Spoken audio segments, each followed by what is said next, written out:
making assessments inclusive and accessible. So my name's Lisa Pillar. I'm a fashion lecturer at Bentley Campus, South Metropolitan TAFE. I'm an ASL 2 lecturer. I lecture mostly in the diploma and advanced diploma of fashion design and merchandising in the design and pattern making space. I think that breaking down of tasks is really important because particularly in my subject areas, which are very creative, can be quite fluid. The design outcomes are really often dependent on the individual student's creative process as opposed to everyone working towards an identical end goal.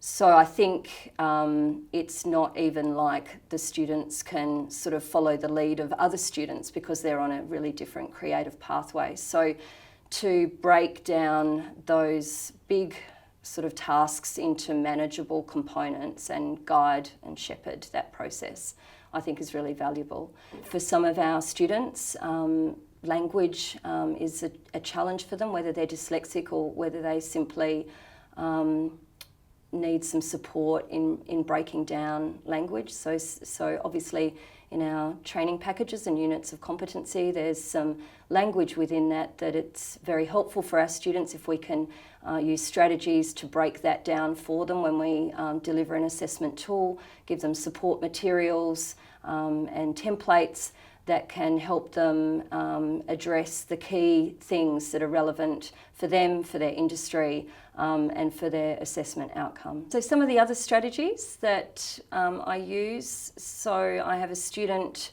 that I support by recording my lectures. Many of our lecturers in our fashion department use these strategies. So in this particular student's case, I'll record my pattern making demonstration. I will put that video onto Blackboard so that all students can access it, but I will also airdrop that video straight to the student's phone so that as she's working on her pattern development, she can stop and start and play the video from her phone as she goes.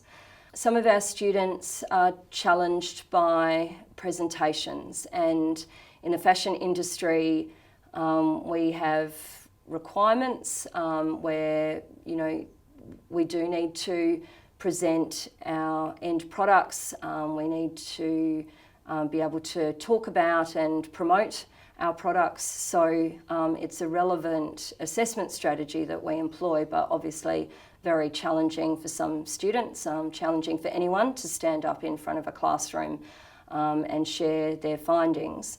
And also that's not always very valuable for that student if they're not focused on sharing the learning and discussing the learning, but focused instead on feeling very anxious about being in that role. So in those situations, we will either do a one-on-one presentation where that student will present directly to me.